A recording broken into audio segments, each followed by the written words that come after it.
Hello दोस्तों, आप सभी का स्वागत है आपके अपने परिवार Akhilesh education centre YouTube channel पर।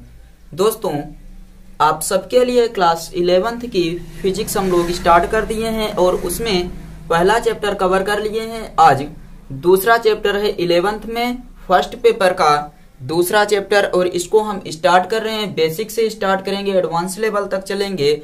आप लोग बस क्या करिए कि रफ और पेन लेकर बैठिए, हम लोग सेशन की शुरुआत करते हैं। और अगर वीडियो आपको पसंद आता है तो प्लेलिस्ट में जाइए, वहां पर आपका सेकंड पेपर की फिजिक्स भी पढ़ाई गई है और फर्स्ट पेपर आपका स्टार्ट किए हैं तो फर्स्ट पेपर चल रहा है, वहां पर जाकर देखिए। और देखने के बाद अगर आपको लगता है कि हाँ वाकई इस कंटेंट में कुछ है या फिर इस वीडियो में कुछ कंटेंट दिया गया है आपको, तो चैनल को सब्सक्राइब जरूर कर लीजिएगा एवं वीडियो को कम से कम 2-4 लोगों तक जरूर शेयर कर दीजिएगा। तो चलिए हम लोग स्टार्ट करते हैं अपने सेशन की।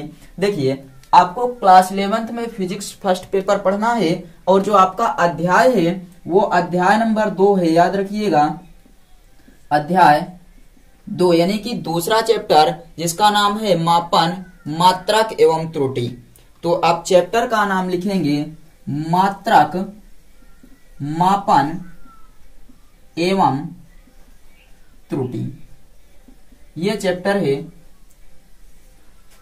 इसको हम लोग बहुत आसान भाषा में कवर करेंगे। अब बिना किसी देरी के और बिना आपका समय बर्बाद किए हम लोग स्टार्ट करते हैं अपने सेशन की। तो चलिए शुरुआत करते हैं। देखिए, सबसे पहले अध्याय का नाम है मापन, मात्रक एवं त्रुटि। मापन, मात्रक एवं त्रुटि यानी कि यहाँ पर जो आप माप तोल की प्रक्रिया करते हैं वो मापन और उसके मात्रक वगैरह हो जाते हैं। और त्रुटि क्या होता है, तो जो आपके मापन में गलतियां हो जाती हैं, जैसे मान लीजिए किसी चीज को आप माप रहे हैं तो उसके मापन में जो गलती होगी उसको हम लोग नाम देते हैं त्रुटि। चलिए अब स्टार्ट करते हैं अपने सेशन की। तो सबसे पहले हम लोग मापन किसका करते हैं, तो सबसे हमें जानना होगा कि जो राशियां होती हैं, राशियों को हम लोग मापते हैं। चलिए देखते हैं। सबसे पहली जिसे हम नाम देते हैं भौतिक राशि। क्या नाम देंगे? भौतिक राशि। आप लोग साथ में लिखिएगा, हम आपके साथ लिख रहे हैं। वीडियो थोड़ी लंबी हो सकती है लेकिन कंटेंट में दम होगा। तो भौतिक राशि आप सबसे पहले हेडिंग डालेंगे और इसको लिखेंगे फिजिकल क्वांटिटी। क्या नाम होगा इसका? Physical quantity.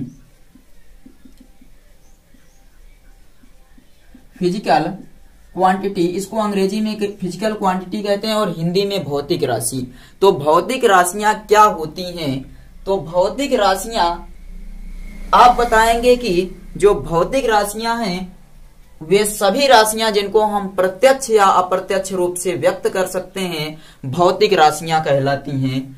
वे सभी राशियां जिन्हें हम प्रत्यक्ष या अप्रत्यक्ष रूप से व्यक्त कर सकते हैं भौतिक राशियां कहलाती हैं। तो आप क्या लिखेंगे यहाँ पर कि वे सभी राशियां। और यदि आप लोग बोलने पर लिख लें तो अगले वीडियो में इसमें या कमेंट करके बताइए, हम आगे आपको बोलकर ही लिखवाएंगे। यहाँ पर जो लिख रहे हैं उसको नहीं लिखेंगे। तो वे सभी राशियां जिन्हें हम प्रत्यक्ष या अप्रत्यक्ष रूप से व्यक्त कर सकते हैं, हम प्रत्यक्ष या अप्रत्यक्ष रूप से व्यक्त कर सकते हैं, रूप से व्यक्त कर सकते हैं, उन्हें भौतिक राशियां कहते हैं। और ये आपकी 2 प्रकार की होती हैं। वे सभी राशियां जिन्हें हम प्रत्यक्ष या अप्रत्यक्ष रूप से व्यक्त कर सकते हैं भौतिक राशियां कहलाती हैं। और भौतिक राशियां, इनको 2 भागों में बांटा गया है। तो आप क्या बताएंगे कि इनको 2 भागों में बांटा गया है।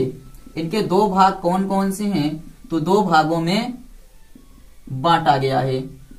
सब बहुत आसान भाषा में समझेंगे, बस आप लोग वीडियो में बने रहिए, थोड़ा सा समझने का प्रयास कीजिए, सब कुछ समझ में आ जाएगा। आपको बताया गया कि भौतिक राशियों को 2 भागों में बांटा गया है, जिनको हम क्रमशः नाम देते हैं मूल राशि। क्या नाम देते हैं? मूल राशि। और दूसरी जो होती है वो है व्युत्पन्न राशि। क्या हो जाएगी दूसरी? तो दूसरी आपकी हो जाएगी व्युत्पन्न राशि। फिर से समझिए, वे सभी राशियां जिन्हें हम प्रत्यक्ष या अप्रत्यक्ष रूप से व्यक्त कर सकते हैं भौतिक राशियां कहलाती हैं। इनको दो भागों में बांटा गया है, एक मूल राशि और दूसरा आपका क्या है, व्युत्पन्न राशि। तो मूल राशियां क्या होती हैं, अब आपको समझना है कि मूल राशि क्या होती है और व्युत्पन्न राशि क्या होती है। तो देखिए मूल राशि क्या होती है, सबसे पहले ये याद रख लीजिएगा कि मूल राशियां जो होती हैं उन मूल राशियों को व्यक्त करने के लिए मात्रक की आवश्यकता होती है।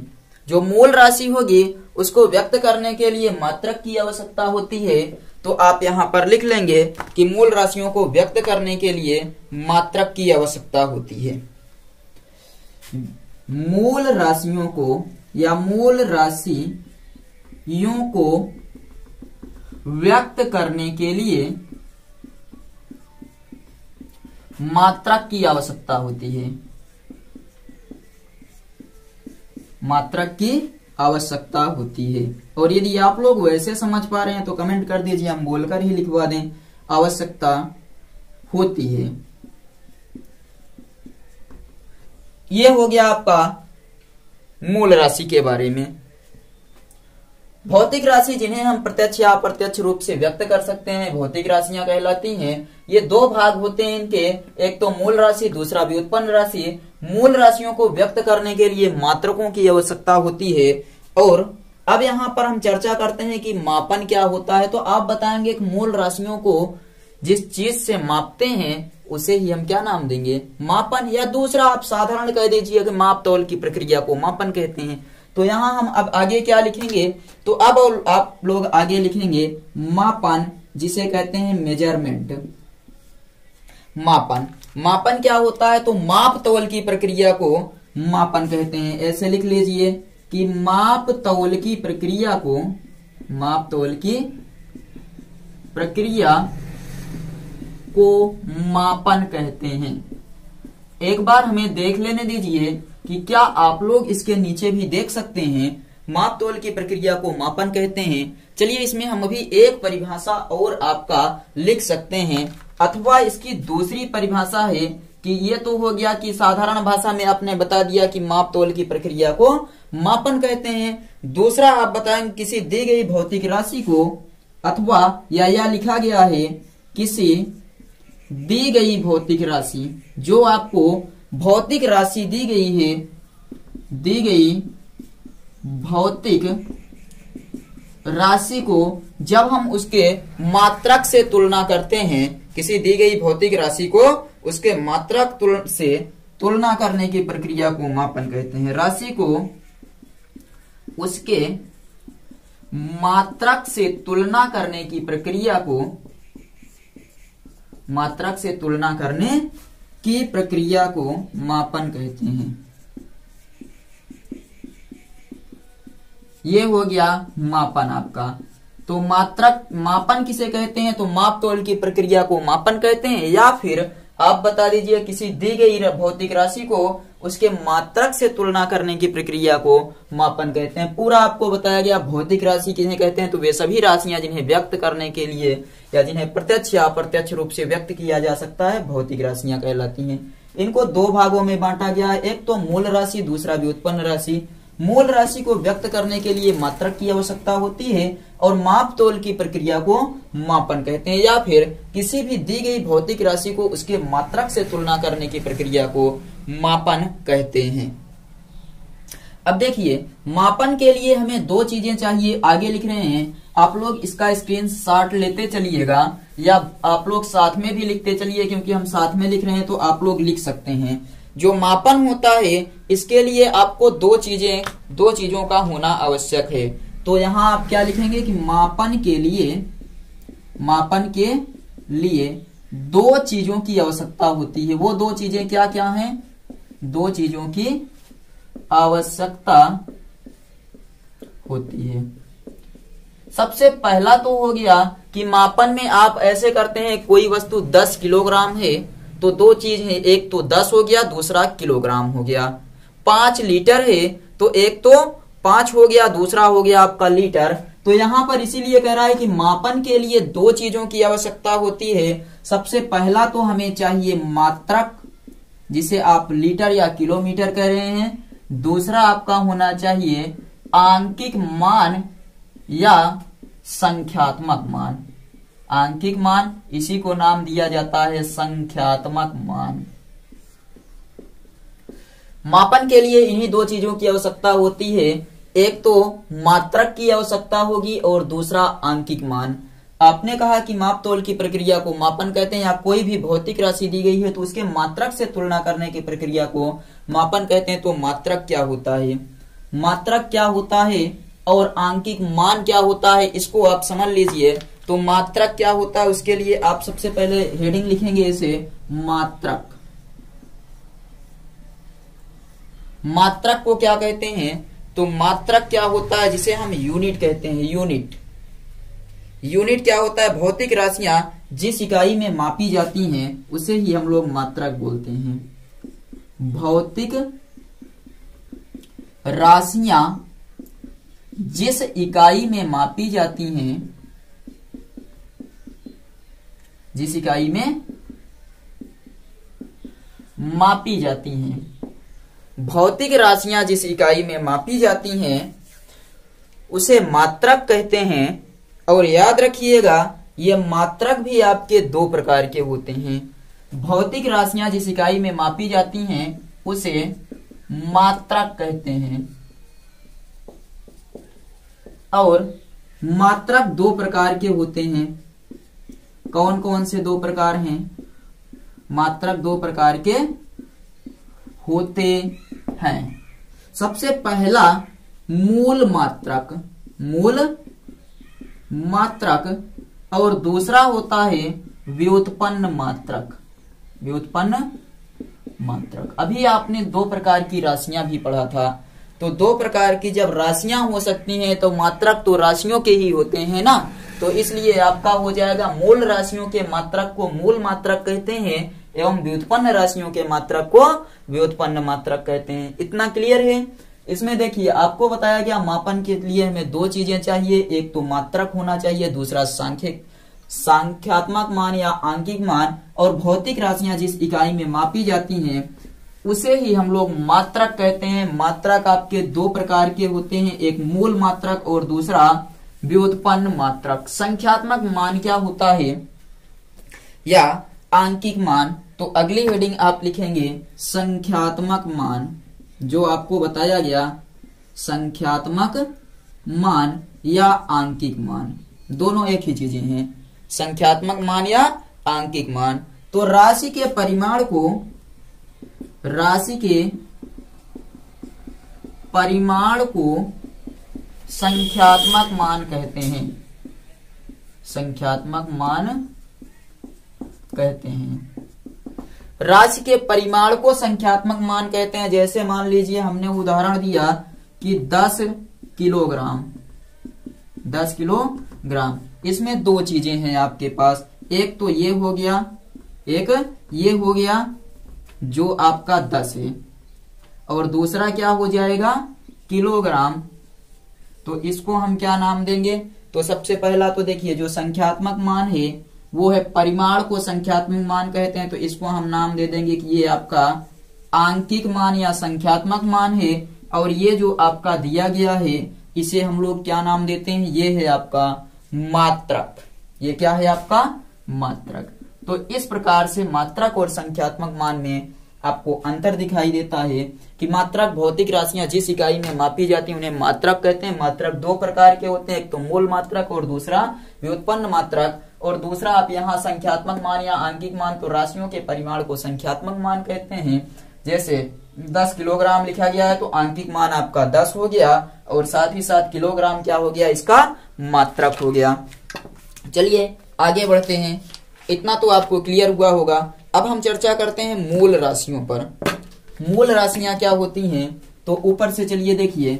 अब मात्रक और मापन आप समझ चुके हैं। अब आपने यहाँ पर पढ़ा कि मूल मात्रक दो प्रकार के होंगे, मात्रक दो प्रकार के होंगे, एक मूल मात्रक और दूसरा व्युत्पन्न मात्रक। और ऊपर आपने पढ़ा था कि राशियां दो प्रकार की होती हैं, भौतिक राशियां दो प्रकार की होती हैं। कौन कौन सी, एक को हमने नाम दिया था मूल राशि, एक को हमने क्या नाम दिया था, मूल राशि, और दूसरे का नाम क्या था, तो व्युत्पन्न राशि। चलिए हम पहले मूल राशि पर चर्चा करते हैं मूल राशियां किन्हें कहते हैं? तो देखिए, जिन राशियों को हम किसी दूसरे राशियों में परिवर्तित नहीं कर सकते हैं, जिन राशियों को हम किसी दूसरे राशि में परिवर्तित नहीं कर सकते हैं, उन्हें हम नाम देंगे मूल राशियां। तो मूल राशि किन्हें कहते हैं? आप क्या लिखेंगे कि जिन राशियों को किसी अन्य राशियों में परिवर्तित नहीं किया जा सकता, जिन राशियों को अन्य राशियों में परिवर्तित नहीं किया जा सकता।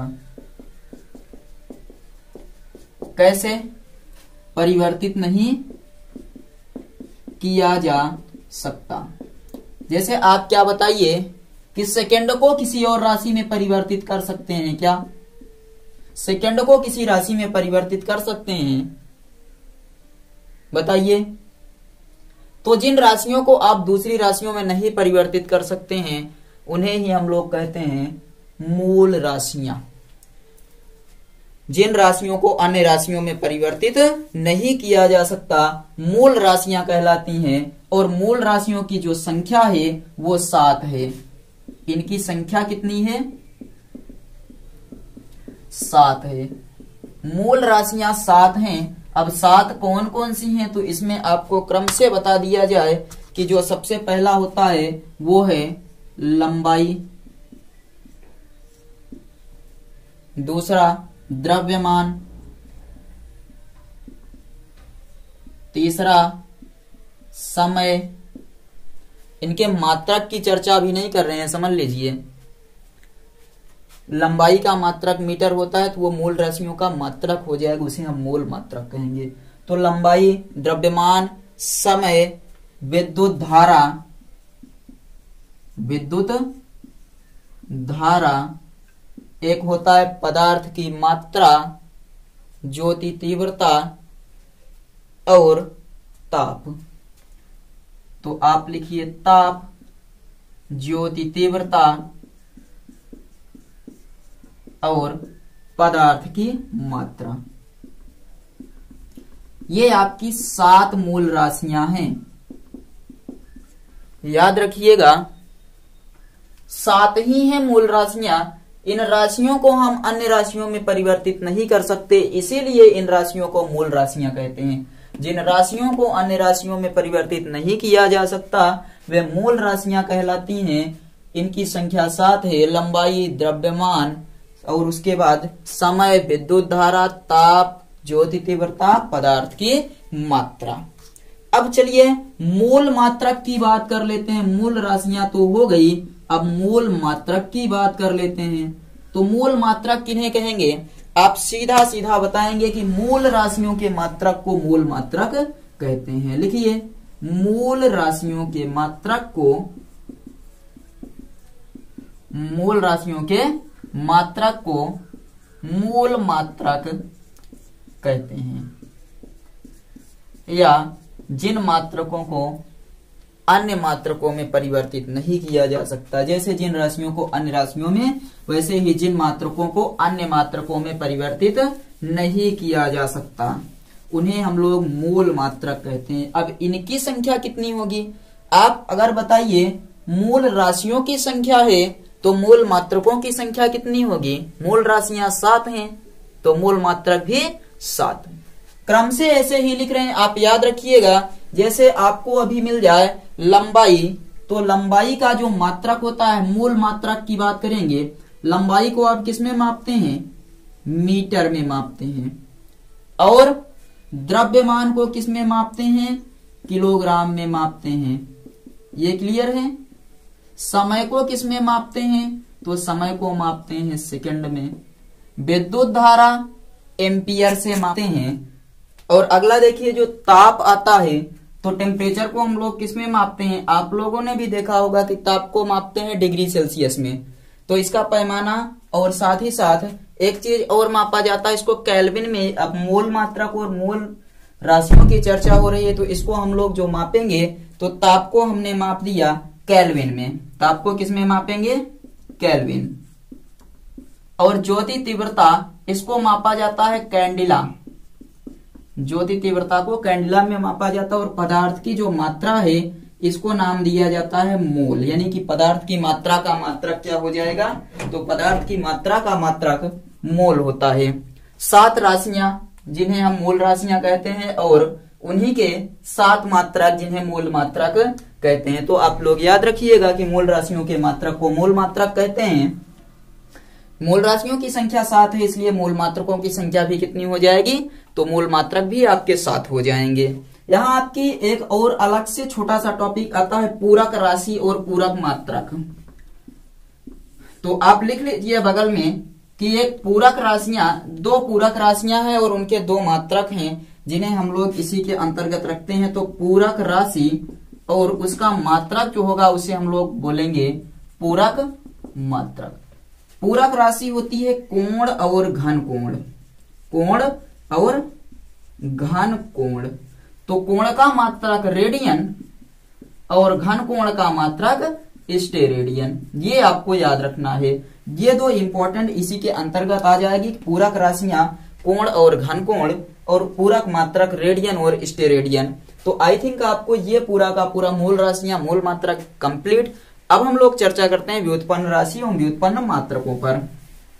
इसका स्क्रीनशॉट ले लीजिएगा और आप लोग पूरा का पूरा वीडियो या फिर क्रम से वीडियो पाने के लिए इसी चैनल के प्लेलिस्ट में जाकर देखिए। वहां पर आपको फर्स्ट पेपर और सेकंड पेपर दोनों के पूरे वीडियो एक क्रम में मिल जाएंगे, जहां से आप लोग अच्छी तैयारी कर सकते हैं। तो चलिए अब इसके आगे हम लोग अब चर्चा करते हैं व्युत्पन्न राशि की। व्युत्पन्न राशियां क्या होती हैं, तो देखिए ये आप लिखेंगे व्युत्पन्न राशि, हेडिंग लिख लीजिए व्युत्पन्न राशि और बताइए व्युत्पन्न राशियां क्या होती हैं। जैसे आपको पढ़ाया गया मूल राशियां, तो मूल राशियां किसे कहते हैं, आपने अच्छे से बता दिया कि जिन राशियों को अन्य राशियों में परिवर्तित नहीं किया जा सकता है उन राशियों को हम मूल राशियां कहते हैं और इन्हीं मूल राशियों के मात्रकों को मोल मात्रक कहते हैं। ऐसे ही आपका अगला होता है व्युत्पन्न राशियां, उससे अलग होगा। तो जैसे आपने कहा कि मूल राशियां जिन राशियों को अन्य राशियों में नहीं परिवर्तित कर सकते, वैसे ही व्युत्पन्न राशि होगी कि जिन राशियों को हम लोग मूल राशियों में परिवर्तित कर सकते हैं, यानी कि अन्य राशियों में परिवर्तित किया जा सकता है। तो यहां पर इसकी परिभाषा लिखेंगे कि जिन राशियों को हम अन्य राशियों में परिवर्तित कर सकते हैं, अन्य राशियों में परिवर्तित कर सकते हैं, परिवर्तित कर सकते हैं, इन्हें व्युत्पन्न राशियां कहेंगे। मूल राशियों को अन्य राशियों में परिवर्तित नहीं किया जा सकता है, जबकि जो व्युत्पन्न राशियां होती हैं उनको अन्य राशियों में यानी कि मूल राशियों में परिवर्तित किया जा सकता है। और आगे इसकी आप उदाहरण इसका दे सकते हैं, जैसे आपका हो गया कार्य, ऊर्जा, त्वरण, संवेग, आवेग इत्यादि, ये आपके व्युत्पन्न राशियों के अंतर्गत आ जाते हैं। और अगली हेडिंग आप इसी क्रम में लिख लीजिए व्युत्पन्न मात्रक, व्युत्पन्न मात्रक। तो व्युत्पन्न मात्रक किसे कहते हैं, तो व्युत्पन्न राशियों के मात्रक को व्युत्पन्न मात्रक कहते हैं। ऐसे लिखिए व्युत्पन्न राशियों के मात्रक को व्युत्पन्न राशियों के मात्रक को व्युत्पन्न मात्रक कहते हैं, व्युत्पन्न मात्रक कहते हैं। ये क्लियर हो गया कि व्युत्पन्न राशि किन्हें कहेंगे, जिन राशियों को अन्य राशियों में बदल सकते हैं और उन्हीं के मात्रकों को हम लोग व्युत्पन्न मात्रक नाम देते हैं। अब यहाँ आप एक छोटा सा अंतर लिखेंगे, एक तरफ लिखेंगे मूल राशि और दूसरी तरफ लिखेंगे व्युत्पन्न राशि। हेडिंग ऐसे लिखिए मूल राशि एवं व्युत्पन्न राशियों में अंतर, मूल राशि एवं व्युत्पन्न राशि में अंतर, व्युत्पन्न राशि में अंतर। ये लिखकर आप एक तरफ लिखिए मूल राशि और एक तरफ लिखिए व्युत्पन्न राशि, व्युत्पन्न राशि।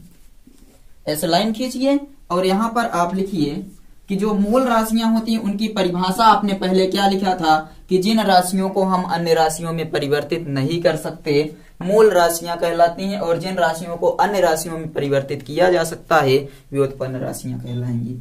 तो इसमें नंबर 1 में आप लिखेंगे कि इन राशियों को इन राशियों को अन्य राशियों में, इन राशियों को अन्य राशियों में परिवर्तित नहीं किया जा सकता, परिवर्तित नहीं किया जा सकता। इसमें आप क्या बताएंगे? पहला कि इनको अन्य राशियों में परिवर्तित कर सकते हैं, अन्य राशियों में परिवर्तित कर सकते हैं। दूसरा आप बता देंगे कि ये सही ढंग से परिभाषित हो जाती हैं, यानी कि ये ठीक प्रकार से परिभाषित होती हैं, ये ठीक प्रकार से परिभाषित होती हैं। आपकी जो मूल राशियां ये ठीक प्रकार से परिभाषित होंगी, जबकि व्युत्पन्न राशियां ठीक प्रकार से परिभाषित नहीं होती, ठीक प्रकार से परिभाषित नहीं होती। ये आपको दो अंतर इसमें बताना है कि जो मूल राशियां होती हैं उन्हें अन्य राशियों में परिवर्तित नहीं किया जा सकता, व्युत्पन्न राशियों को अन्य राशियों में परिवर्तित किया जा सकता है। मूल राशियां ठीक प्रकार से परिभाषित की जा सकती हैं, जबकि व्युत्पन्न राशियों को ठीक प्रकार से परिभाषित नहीं किया जा सकता। इसको जल्दी से नोट कर लीजिए या स्क्रीनशॉट ले लीजिए, उसके बाद फिर हम लोग चर्चा करते हैं मूल मात्रक तथा व्युत्पन्न मात्रक में अंतर। इसको नोट करिएगा। आगे अब लिखते हैं मूल मात्रक तथा व्युत्पन्न मात्रक में अंतर। हेडिंग लिखिए, मूल मात्रक तथा व्युत्पन्न मात्रक में अंतर। मूल मात्रक तथा व्युत्पन्न मात्रक में अंतर। आगे की ओर आप लिखिए मूल मात्रक और उसके बगल में लिखिए व्युत्पन्न मात्रक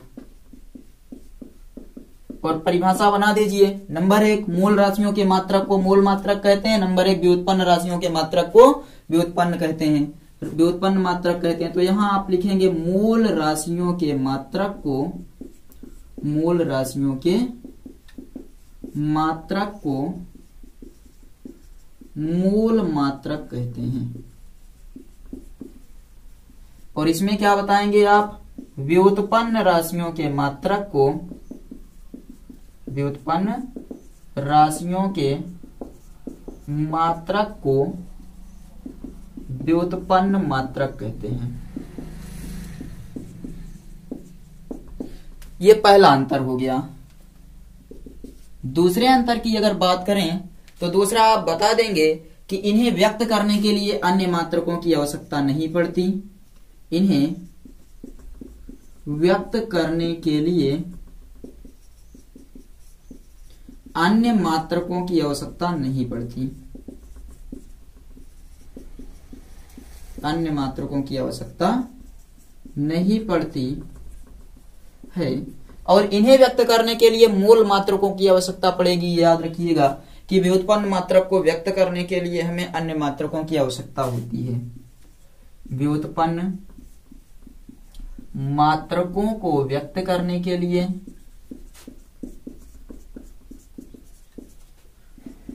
हमें अन्य मात्रकों की आवश्यकता होती है।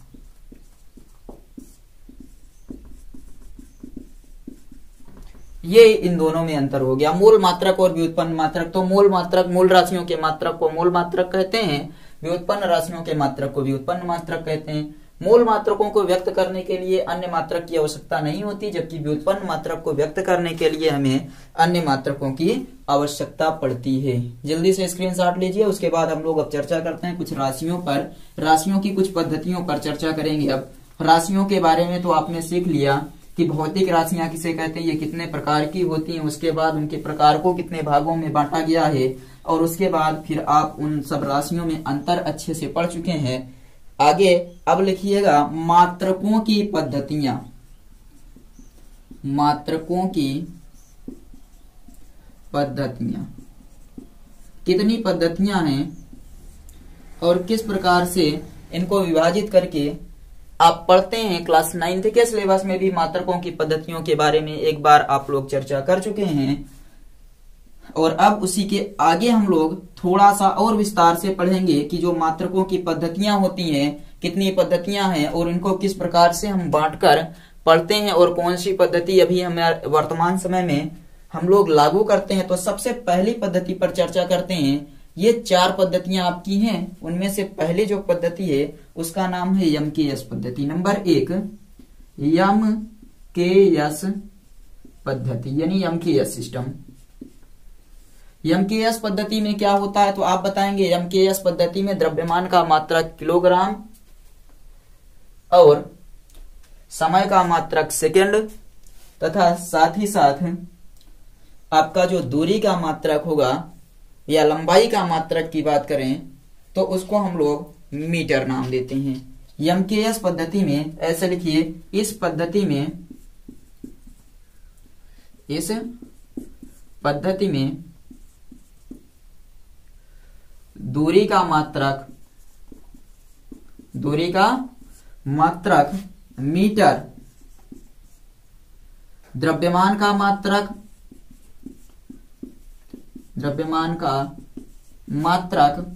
किलोग्राम तथा समय का मात्रक सेकंड होता है।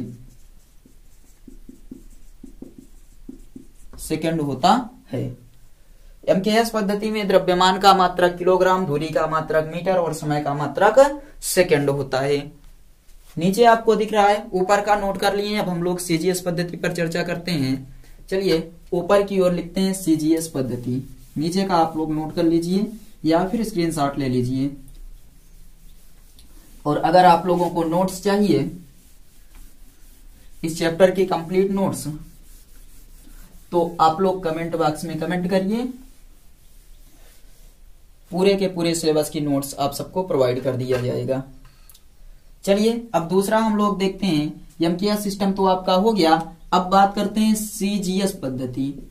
CGS पद्धति या CGS सिस्टम, आप क्या बताएंगे? अब लिखिए, इस पद्धति में या इस सिस्टम में सबसे पहले दूरी का मात्रक, C का मतलब क्या हुआ? सेंटीमीटर।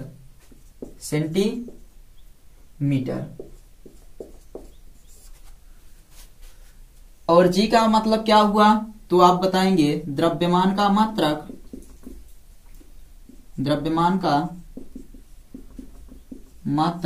ग्राम तथा समय का मात्रक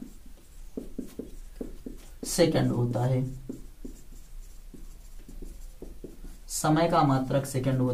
है। ये आपका है CGS पद्धति में दूरी का मात्रक सेंटीमीटर और द्रव्यमान का मात्रक ग्राम तथा समय का मात्रक सेकंड होता है। अगला आपका आता है FPS पद्धति।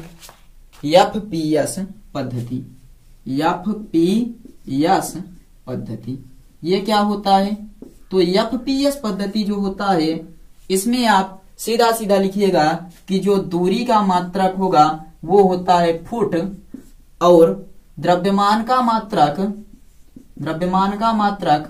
पाउंड और समय का मात्रक सेकंड होता है। ये आपका हो गया FPS पद्धति में। FPS पद्धति में दूरी का मात्रक फुट, द्रव्यमान का मात्रक पाउंड और समय का मात्रक सेकंड होता है। अगला जो सबसे इंपॉर्टेंट और वर्तमान में यूज की जाने वाली प्रणाली है उसे हम लोग बोलते हैं SI पद्धति, SI सिस्टम या D यूनिट पद्धति। तो उसको हम लोग बगल में यहां पर लिख लेते हैं, या नीचे वाला आप लोग नोट कर चुके हैं तो नीचे ही चलिए देखते हैं। मात्रकों की पद्धतियों में जो आपका चौथा है और सबसे इंपॉर्टेंट है, वर्तमान समय में अंतरराष्ट्रीय स्तर पर मान्य है, उसे हम लोग बोलते हैं SI प्रणाली, SI पद्धति या D यूनिट। SI पद्धति या D यूनिट इंटरनेशनल सिस्टम पर मान्य है, या फिर आप इसे कह सकते हैं इंटरनेशनल सिस्टम पद्धति। अंतरराष्ट्रीय पद्धति पर जो मान्य है उसे हम लोग कहते हैं SI पद्धति। और SI पद्धति आपकी आधारित है एमकेएस पद्धति में एसआई पद्धति किस पर आधारित है? तो एसआई पद्धति आपकी एमकेएस पद्धति पर आधारित है।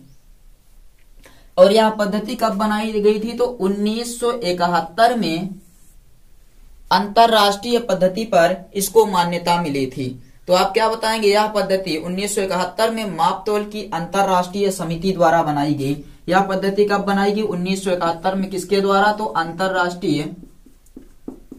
अंतरराष्ट्रीय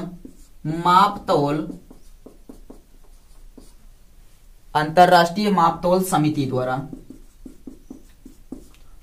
अंतरराष्ट्रीय मापतोल समिति द्वारा 1971 में एसआई पद्धति या फिर डी यूनिट को अपनाया गया। और यह पद्धति आप बताएंगे कि ये पूरा का पूरा एमकेएस पर आधारित है, एमकेएस पद्धति पर आधारित है। ये आपका एमकेएस पद्धति पर आधारित है। 1971 में अंतरराष्ट्रीय मापतोल समिति द्वारा बनाया गया था।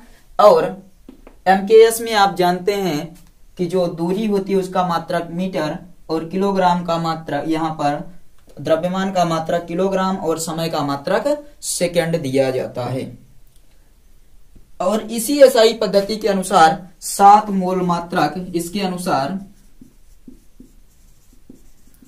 इसी के अनुसार आपके 7 मूल मात्रक एवं 2 व्युत्पन्न मात्रक, या 2 आप बता सकते हैं जो आपके 7 मूल मात्रक हो गए और 2 पूरक मात्रक अपनाए गए।